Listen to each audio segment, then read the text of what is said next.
Scott. An amazing talk, honestly. I want to ask you a bit about almost just the actual your style of speaking because I think it's remarkable. But I'm going to start here. Just this thing's been seen by 5+ million people around the world already and growing. It's the biggest single hit coming out of the last TED. I'm curious what feedback you've had from it. I mean, you laid out some pretty savage criticisms of a lot of people there. Have some of them come back hard at you? Have you mainly been amplified and cheered on in it? Give us a sense of the feedback on this. First off, thanks for having me, Chris, and thanks for creating such a powerful platform to let people like me have this type of opportunity. 98+% has been exceptionally positive. Not yesterday, but the day before yesterday, I was on a Zoom call where I spoke after Speaker Pelosi and before Senators Blumenthal and Blackburn, and talking specifically about my recommendations around big tech.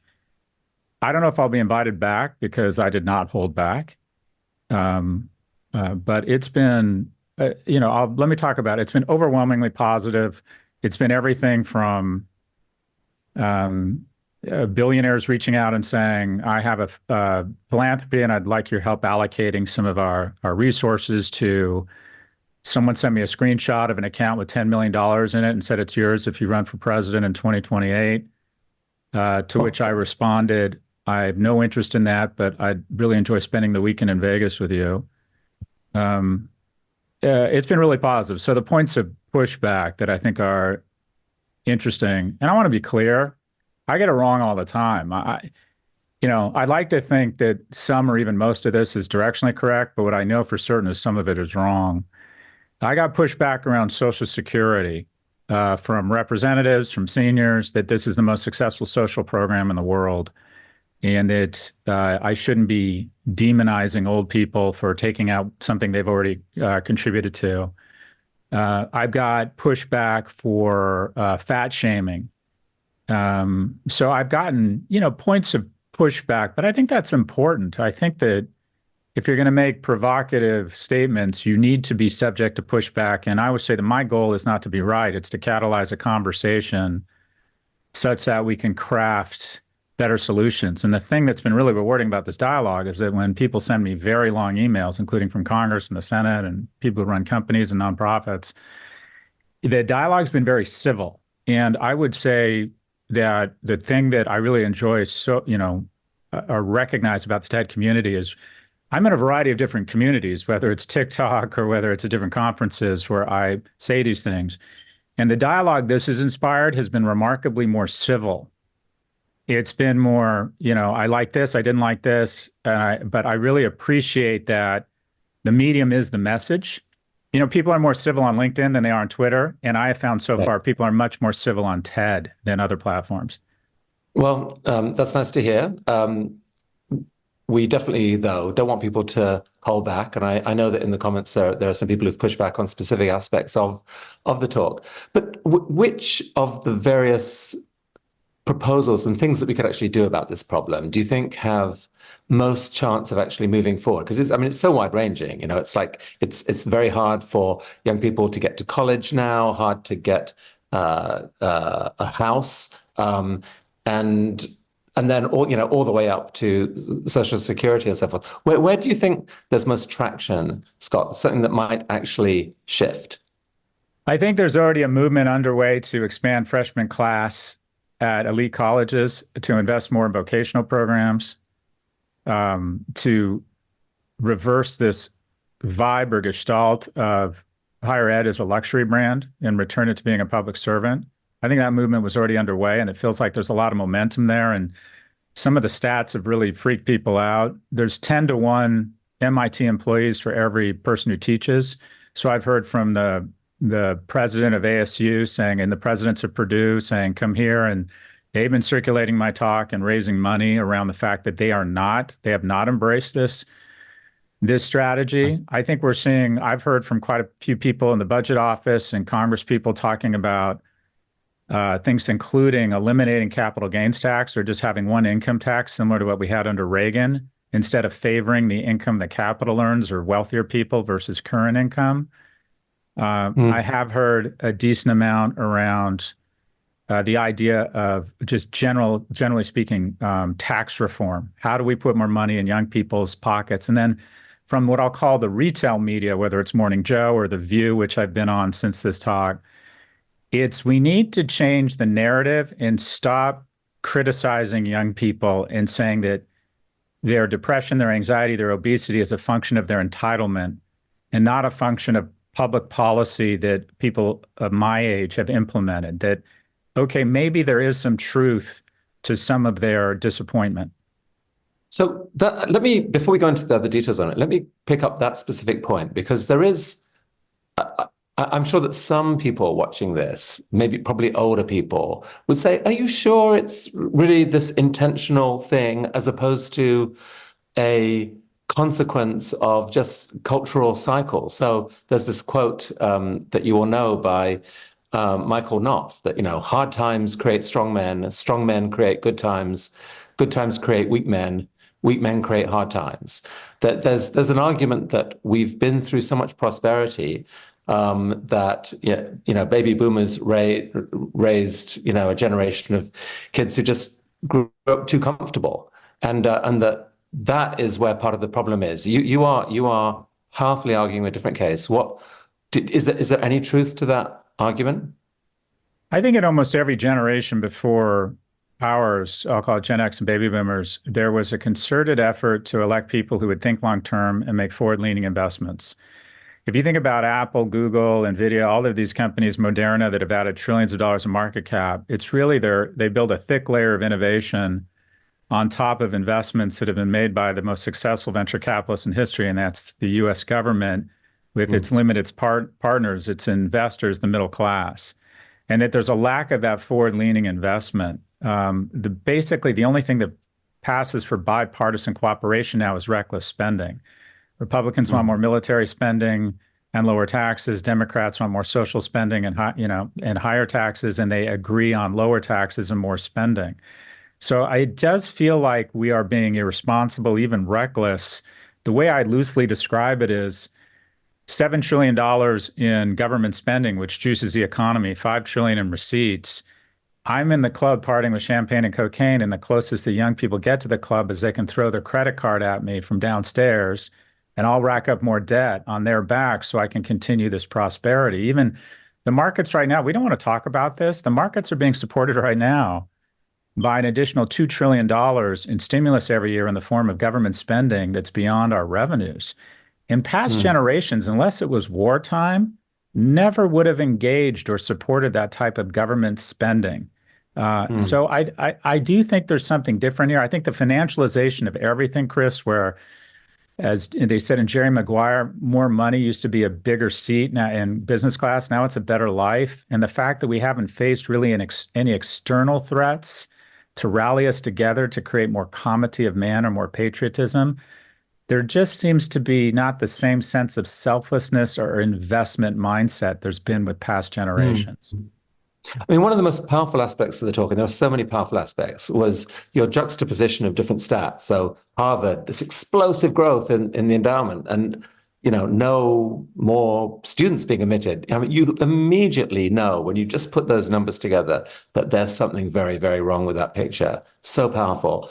I thought your line about just showing minimum wage has just not remotely caught up with the way at which capital is growing. And I wonder whether there's almost like some political ideas that we could push out there that said things like that a society is not operating justly if its minimum wage rate is growing slower than the rate at which capital is appreciating. It shouldn't be linked to inflation or even wages. It should be linked to the rate at which capital is appreciating in that society. Otherwise, inequality is absolutely bound to increase.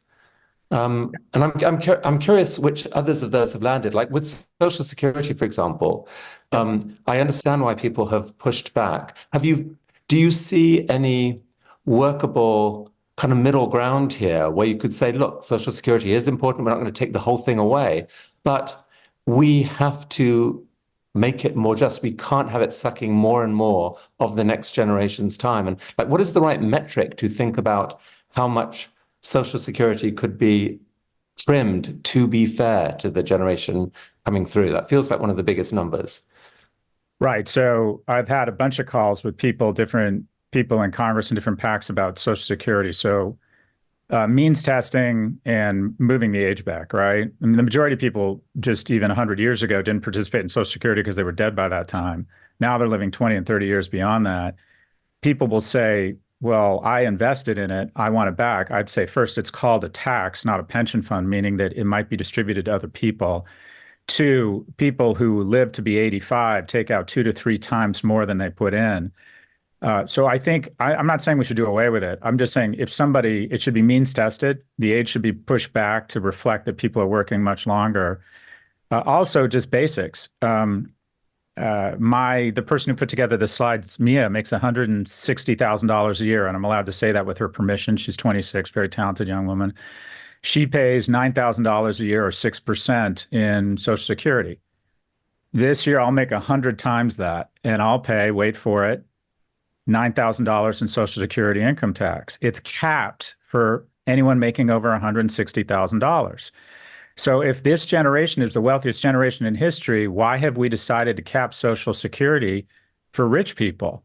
So I don't have a problem with stimulus. I don't have a problem with social programs, but Social Security is another example yet again of we are really taxing 6% is a real number for young people their whole life, but it's been de minimis for me because I'm old and wealthy.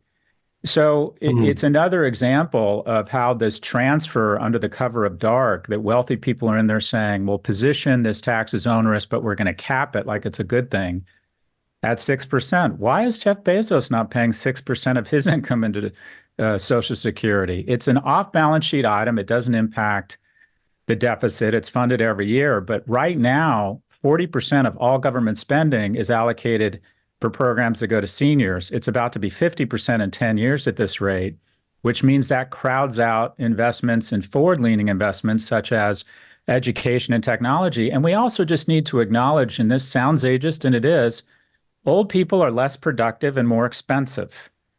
And so unless we figure out a way to acknowledge that they spend a longer period of their lives being expensive and unproductive, our economy is basically just going to be an engine to kind of support the most expensive nursing home in the world. This is happening in Japan, it's happening in Italy, and it takes an economy into decline because you can't make forward-leaning investments that encourage wealth or inspire wealth for young people, and they don't have kids. In terms of minimum wage, this is an easy one. I've been positioned as anti-union. I'm not. There should be one union. It should be in DC, and it should be federally mandated minimum wage, $25 an hour, except in certain areas where there's an exceptionally low cost of living. And people will start this, the incumbents and corporations will start this bullshit narrative of it'll kill the economy. No, it won't. In Washington State and California, where they raised minimum wage, the economy actually grew because the wonderful thing about low and middle income people is they spend all of their money, meaning the multiplier effect is greater. If it had just kept pace with productivity and inflation, it'd be $23. That's an easy one. Mandatory, federally mandated $25 an hour.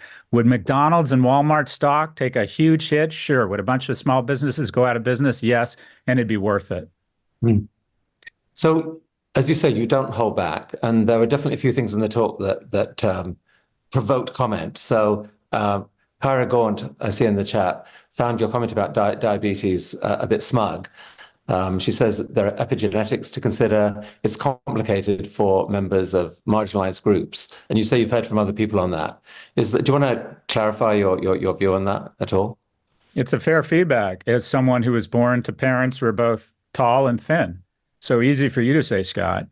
What I have said in the past, and if I sound offensive, I apologize, is I believe that we need, bottom line, to put more money in the pockets of lower income people such that they can eat better. I think we need to tax the food industrial complex relative to its externalities. Morbid obesity has gone from 5 to 9% in the last 30 years. Obesity's gone from, I believe it's gone from 30 to 45%. The only thing that Americans really share is that 70% of us are overweight or obese. And if you look at McDonald's, Kraft, General Foods, PepsiCo, Coca-Cola, they're not companies as much as they are obesity indices. and their Mm. stocks have gone up 10 to 12x as obesity has gone up. And if you give those two, their stocks and obesity rates, to a statistician, they will tell you they are highly correlated. So as a result, because there's money in the diabetes industrial complex, we have Unilever celebrating obese women. We have people saying you're finding your truth. And this is from the same company that sells Ben and Jerry's and Axe, which basically encourages young men to fuck anything. So the notion that they are concerned about or trying to liberate people, or all of these apparel companies saying that you're finding your truth.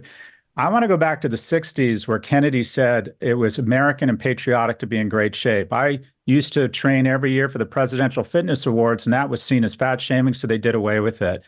I don't think there's anything wrong with celebrating fitness, but also at the same time recognizing some people are dealt a difficult hand genetically and providing them with money and resources so they can get out of food deserts. I also believe GLP-1 drugs are the most impressive technology of the last year, not AI, and we should be pushing them into low-income communities. I think they're an absolute game changer right now. Here's a crazy stat. The region of America that has the greatest penetration of GLP-1 prescriptions is also the thinnest. It's the Upper East Side, because right now GLP-1 drugs are being used for ladies of lunch who want to lose that last 10 pounds. I hope that more and more of it is imported illegally across the border, where it's $100 a month versus 1,000, and it gets to the people who really need it, which is low-income people who don't have the money for diabetes, because the industrial food complex wants you to be obese so they can hand you over to the medical industrial complex of hip replacements, kidney dialysis, knee replacements, heart stents. That's an enormous industry. I want to put Coca-Cola, Kraft, McDonald's, and some of these hospital systems absolutely out of business. There's too much incentive to convince you that being obese is some sort of personal liberation. It's not. Mm.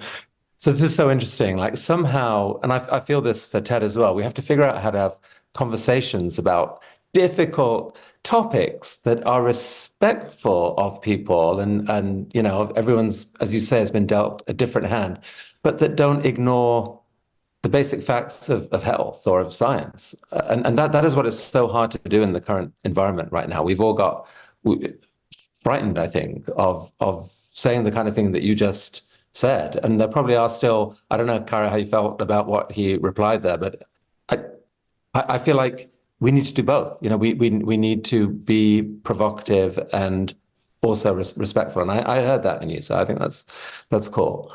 And then again, actually, not to pick on Karen, but she also, I noticed that she pushed back on your point about social media. That, you know, one of the fixes is to get our younger kids off social media.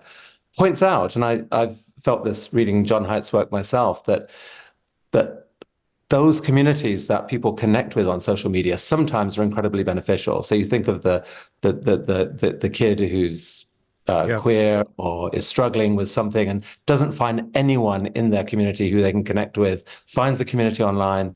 I mean, there's presumably some benefit in that. Is there any way of making recommendations where there aren't swings and roundabouts? There aren't, you know, sort of downsides to what we recommend? Look, 1 in 5 LGBTQ high schoolers is going to try and kill themselves. So I'm involved with the JED Foundation that works with high schools to try and identify or distinguish between kind of what is normal, abnormal teen behavior and suicidal ideation. And because we do have an epidemic of self-harm at a teen level, and there's just no getting around it. Some trans and gay kids and other kids from special interest groups find other people like them on social media. I guess the question would be, if banning social media under the age of 16 or age gating it on the whole were demonstrated to be an absolute huge net positive, because I think a lot of those communities are actually the subjects of incredible bullying and shaming online and are more prone to go down a rabbit hole of depression and end up in self-harm. Are there other programs that could replace that incredible community some of them have found? But look, when you make huge government decisions, there is no decision where there's not going to be losers. I mean, the special interest group kid who finds people online at 14 when social media is age gated, yeah, that person suffers. I guess the argument I would make is that if you were to look at any study about the general impact it's having on people under the age of 16, the benefits dramatically outweigh the soft tissue here. So the question is, could we do it, but at the same time recognize we still have an enormous self-harm problem among kids, especially in the LGBTQ community, and move in with other programs or other analog means of helping them find other people. But I want to acknowledge there's just nothing I recommend that doesn't have a downside. So some people asking about practical things we can do. So Adrian Niebauer said, as an elementary school teacher, what's your advice for helping Gen Alpha students? I don't want my students to grow up having such apathy towards learning and being successful. I definitely don't want my students' highest aspirations to be TikTok influencers. How do I help? How do I help them? Well, the first thing is I think this is an easy one. I don't think there's any reason for anyone under the age of 16 to be on social media. I think we need a massive investment. I think we need to tax every person in a private school and use that capital to invest in after-school programs in third places.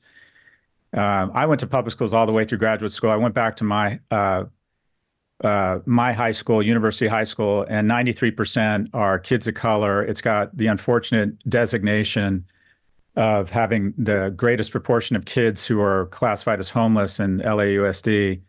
And they just cut their drill team. They just cut their band, their drum line because they don't have money. I just think so much of this, Chris, unfortunately, it's like households with a lot of anxiety. It sounds very crass, but I think a lot of problems are solved with money. Show me divorce, and I'm usually going to show you some sort of economic stress or poor alignment around economics. And when you can add $250 billion in 5 minutes post the earning call of NVIDIA, and at the same time, you see corporations are paying their lowest taxes since 1939, and the top 25 wealthiest Americans are paying a tax rate of 6%. And 5 companies have added the value of the entire global auto industry in the last 6 weeks.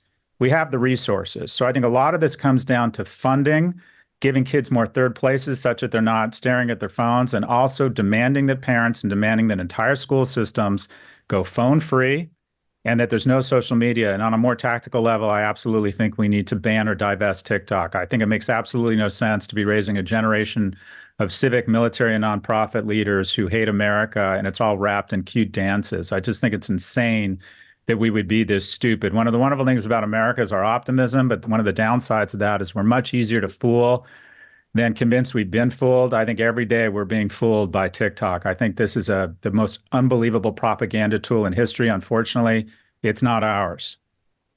You mentioned NVIDIA there, which has exploded in value in the last couple of years, last year really. Isn't that to some extent a counter argument to your earlier comment about you had this unique opportunity to buy these cheap stocks like Netflix and Amazon at low prices? I mean, there are always, has the market fundamentally changed? There aren't that kind of opportunity for smart people to identify trends and get the same kind of wealth? Was it just a timing thing? No, what we've decided is we want capitalism on the way up. We want low taxes, and the pioneer, the individual who earned the money and should pay a low tax rate because he or she is the most productive citizen. And then on the way down, when there's a virus or some exogenous event, which happen a lot, whether it's war, famine, revolution, or a virus, the CEO of Delta says we're all in this together and wants a massive bailout, despite the fact that 80% of the free cash flow of airlines the 10 years before were either used on dividend or stock buybacks or CEO compensation that juiced their compensation. And yet, so look, capitalism on the way up and socialism on the way down is cronyism. And we've gone full cronyist in the United States. And I understand the rationale for pumping the economy full of stimulus, because they said we needed to overdo it versus underdo it.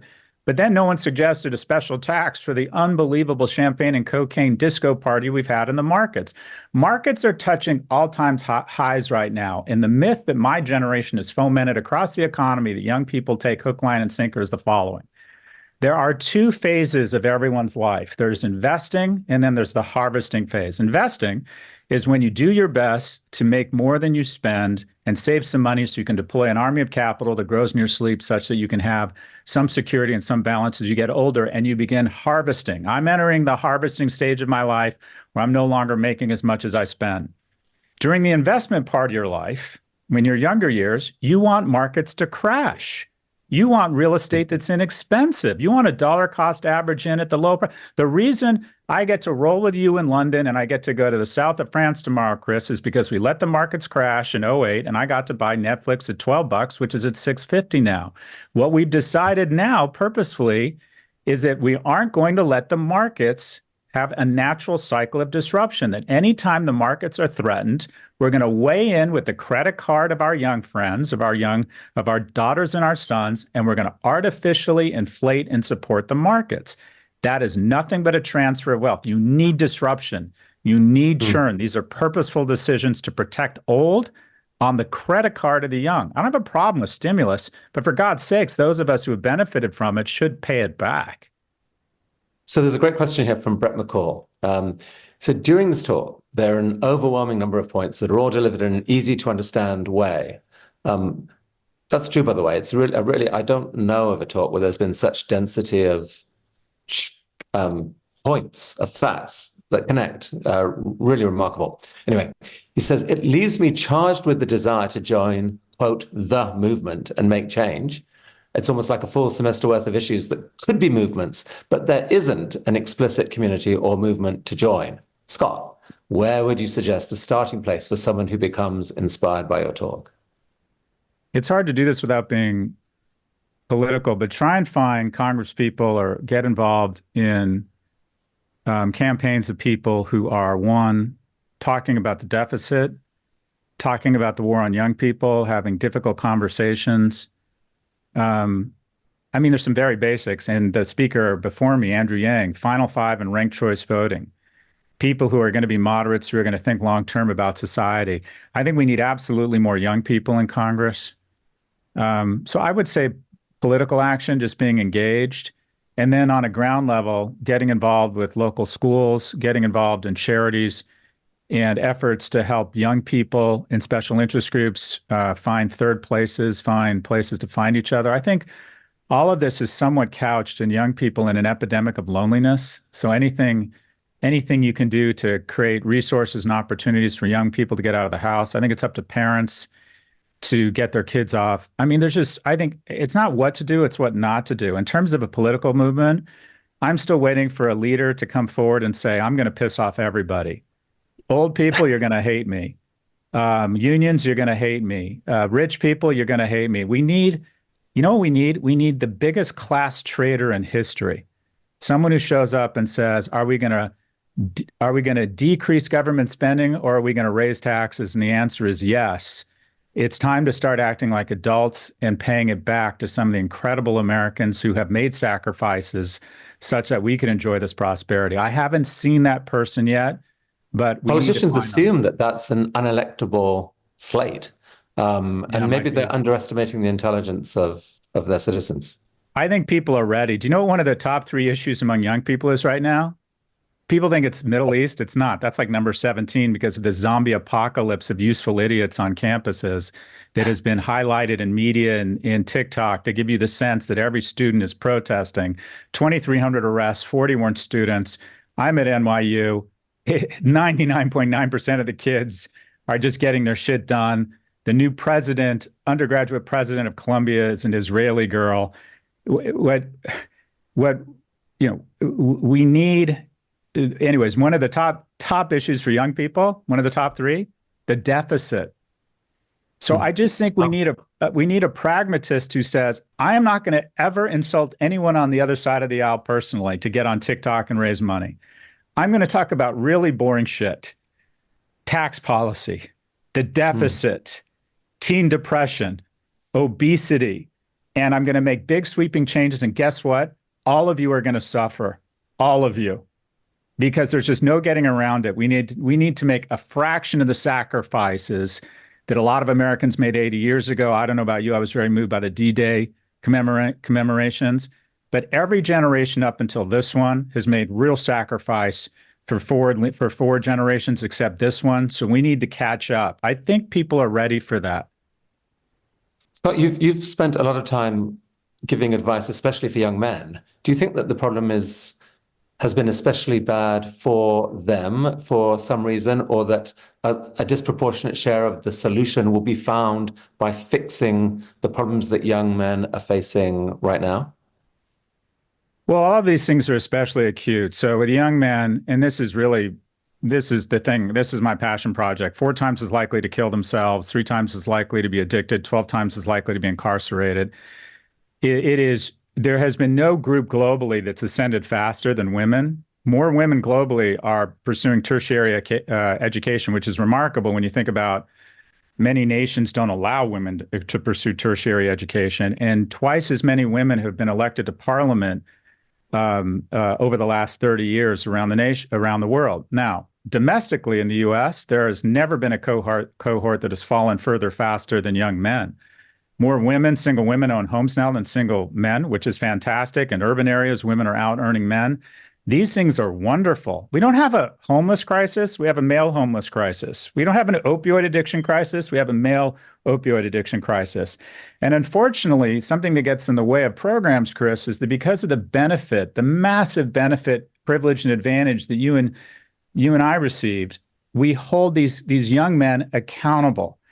We use words like accountability or pull yourself up by your bootstraps. If any special interest group was killing themselves at 4 times the rate of the control group, we'd move in with programs. And I think there just generally needs to be a change in the narrative and the dialogue.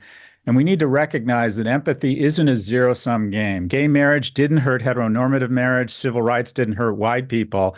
And recognizing the problems that young men especially are facing. 1 in 3 men under the age of 30 hasn't had sex in the last year. 3 million working age men have given up looking for work. 50% of millennial men are no longer even trying to date. And so you have this cohort that is doing so poorly. And if we don't have a vibrant middle class full of successful, economically and emotionally viable men, the nation is going to collapse. Because here's the thing about women. We don't want to have an open and honest conversation about mating. And this is the following. Women mate socioeconomically, horizontally and up, men horizontally and down. And when the pool of men available horizontally and up keeps shrinking, we're going to have a lack of household formation. 60% of people aged 30 to 34, 40 years ago had at least one child. Now it's 27%. The whole shooting match, why we engage in all this shit is so we can find someone we love and raise kids together. That is the most rewarding thing. Everything else is a means. That's the ends. And when a nation is failing to do that and just creating a generation of anxious, obese, and depressed kids who don't like themselves, much less have the opportunity to like other people and get together and start having sex and fall in love and have kids and have economic prosperity, then what the fuck is any of this for? So I think this is a call for all hands on deck. If young people, and especially young men, aren't doing well, then we are not going to have a functioning nation or economy, full stop. And it's time to put the politically correct agenda away and say, well, you're being sexist. Yeah, I'm sexist. I believe the genders are different. If you don't believe me, put a 3-year-old girl and a 3-year-old boy in a room with cars and dolls and see what happens. That doesn't mean we reduce empathy for either gender, but we can't even have an honest conversation about this stuff because someone sees an opportunity to virtue signal and get a Guardians of Gotcha pin rather than actually addressing the fucking problem. That was a rant. Scott, I will say that you rant better than anyone I know. I mean, I really, just as someone who's hosted a lot of TED Talks, I was stunned by how this one went. Like many speaker coaches looking at you would say, oh, it's very monotone. It's very, where's the, you just sort of, it just unwraps in a very sort of flat voice initially. But every word is so carefully chosen and follows so consequentially to what's just gone before that you tap into a different part of people's brains than most talks do, I think. Like people go, yes, that makes sense, that makes sense, that makes sense. And then it builds, and then your anger and frustration starts to come out and get dialed up. It's absolutely remarkable rhetoric. I don't know how you learned it or where you got it from, but it's really unique out there, I would say. And I think it's a super powerful weapon, and I mean, I don't know if people listening agree with this. Like, this is a really unusual and it's not like everyone will agree with every single word, Scott, that you said, but it's a it's a really unusual and powerful piece of rhetoric about something that really matters. And for that, I think we all feel huge gratitude to you and wish you well on this continued journey. I mean, there just isn't a more important issue. So bravo to you. Thank you. Chris, I appreciate the generous words. And what I told my wife is that after 30 years of working my ass off, I'm an overnight success because of Chris Anderson and Ted. So thank you. You had visibility everywhere, and you do. It's amazing how much you're out there. Your voice is out there. If people don't know it, Scott has his own. Just talk about the 2 or 3 podcasts you'd most like people to do, because I think that's the best way to get closer to you. Yeah, to resist is futile. I'm like AOL in the 90s. If you stick your hand in a cereal box, you're going to find something from Scott Galloway. I have Pivot, I have Prop G, I have my newsletter, No Mercy, No Malice, and a slew of books. So to resist is futile.